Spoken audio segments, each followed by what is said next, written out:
When I was at UK, I started out to be a veterinarian. And before the end of the first year, I concluded I was not going to do that. I was going to start a business.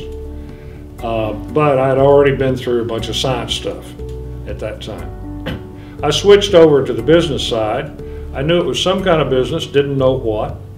And this was 1958 to 62.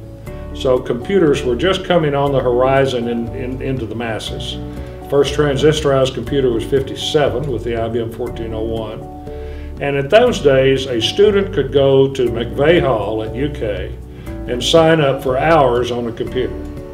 My first sign up was for IBM 650, the vacuum tube machines, where you had to wear a bathing suit in the computer room. It was hot in there. In those days, the publications in the business were the best information for learning was in monthly magazines published in the data processing world. And you could literally get a thorough education in technology simply by reading cover to cover the various magazines that were published. I didn't know that until the professor said, I want you all as Fortran students, go to the library, read at least 3 articles, write 3 papers on things that you learn out of these technical publications. And one of them that I read was about E13B font, and that's the funny numbers on the bottom of the check. And the thrust of the article was what the impact was going to be by that standardization, that technical standard, on the velocity of money. And if you get a rapid growth in the velocity of money, you have a rapid change in the total economy of the country, okay? And so that got me to thinking. I'd already had money in banking, I already understood what velocity of money was, and I got to thinking, how in the world is that going to be across the U.S., particularly in communities? You know, the largest bank in Paducah at that time was 25 million in size, okay? This is in 1961. So I set about creating a business plan that could provide service to banks regardless of size, okay? And have the ability to do so and spread around the country, not just have one location. And I wrote that business plan as a junior in college. That summer, I presented the business plan to the presidents of each of the 3 banks in Paducah. They were very cordial and gracious, but obviously I was wet behind the ears. I was just a young man. But I presented the idea, got the idea started, and then when I graduated, I went with Arthur Anderson, and I was part of the consulting division of Anderson, and built software systems. And during that period of time, came back to try to encourage the bankers to think about it. Well, the plan came into use in the spring of, or in March of 1965. After I'd finished 2 years obligation in the Signal Corps with the U.S. Army, I was an ROTC product. And so I had a pleasant, wonderful 2 years experience with the Army in Germany, building automated systems for protecting citizens. But upon conclusion of that, I came back, and at that time, the 3 bankers had decided they wanted to do something.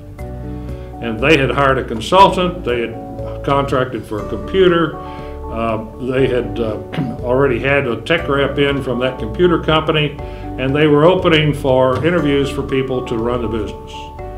And there were 6 applicants, and I was one of them, and I said, here's my business plan. If you want me, this is the way we will do it. If that's not what you want, I'm not a candidate for this job. So what happened was the bankers finally looked at me and said, John, it's yours. You can build it the way you want. CSI, from its inception, was designed to be a company that had the potential of operating indefinitely. We took CSI public in the summer of 1965 and offered shares to owners of stock in 3 banks, proportionate to their ownership in the bank, so long as it didn't exceed 5% of the total company. And there was only one possible buyer for that, and it was Harvard University through an estate. And we contacted them and said, would you agree not to accept your offer? And they acknowledged that. So when we started with a broad base of ownership. Now, over the years, we've had on several occasions 10% or more, and I'm one of those who have accumulated shares in the company. But I don't think we've ever had anybody over 11%, okay, of the total outstanding stock, including myself. I have always observed when I was running the company that if we entered a board meeting that I wasn't totally worn out, then I really wasn't getting the value out of those outside thinkers. I mean, totally whipped and worn out, and I need a day's rest, okay? And I had to teach Steve, who's running the business today, that same thing, and it didn't take him long to learn it. And that the way you measure the quality of your meeting is whether or not the CEO at the end of the meeting is totally worn out. That means that you're getting the advice and the direction and the challenge and the motivation from a board. Another objective is that we have always been focused on profit, of a fair, reasonable profit. And another point is we, since 1969, have had a profit sharing program for employees, where every employee shares in the profit of the company, so that there's a fairness of distribution that occurs in that whole process. Another reason we're still here is that there's never been a year that CSI has not had a written goals plan. In other words, we don't go through a year where we don't have long-term goals, but also an annualization of that in terms of what do we want to look like a year from now. Now, we could have become a billion-dollar company had we been willing to sacrifice on customer service. Okay? Had we been willing to grow the company at a faster pace, we could have, but we made the conscious decision that the values were more important. If you were to survey customers of this company, I believe you will find without exception they will indicate that this company is known for service. We've made a point out of it.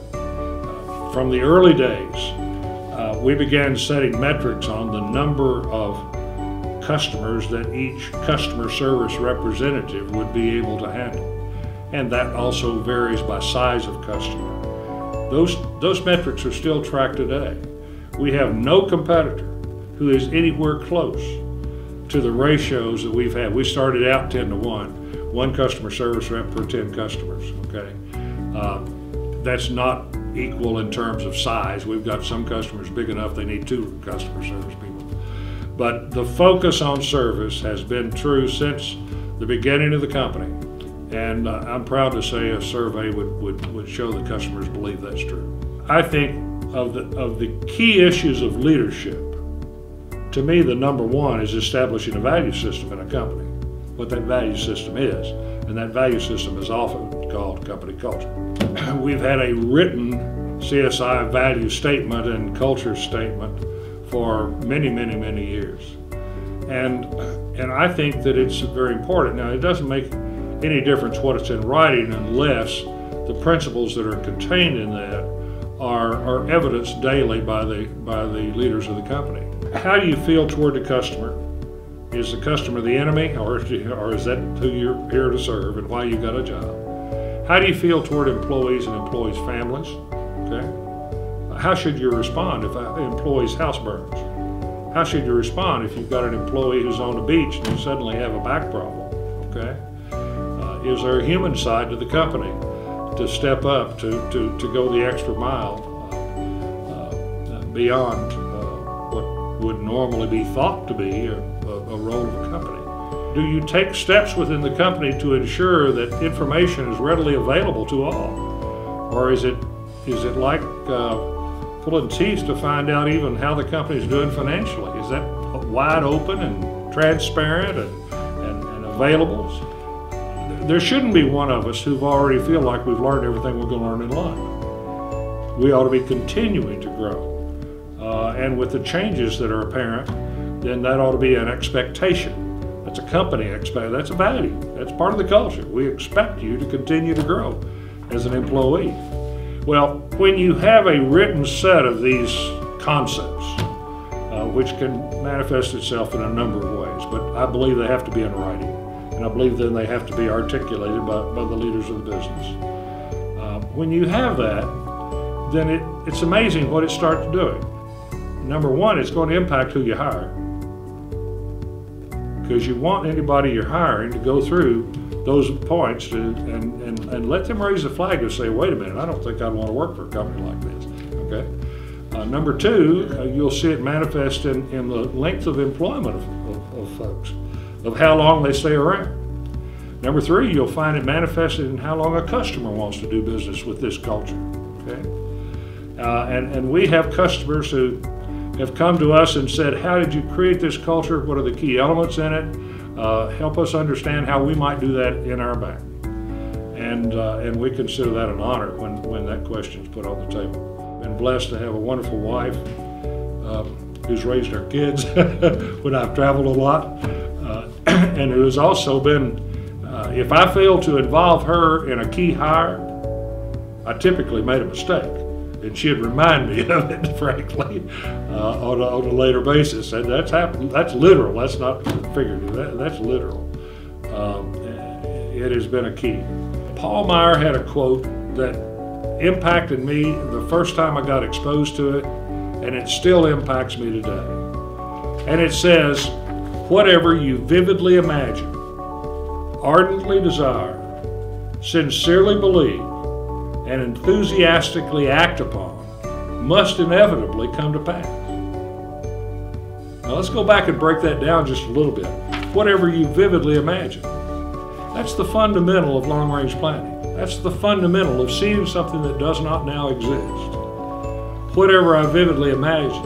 And then the rest of the items all deal with actions and deal with my passion, how passionate I get about it.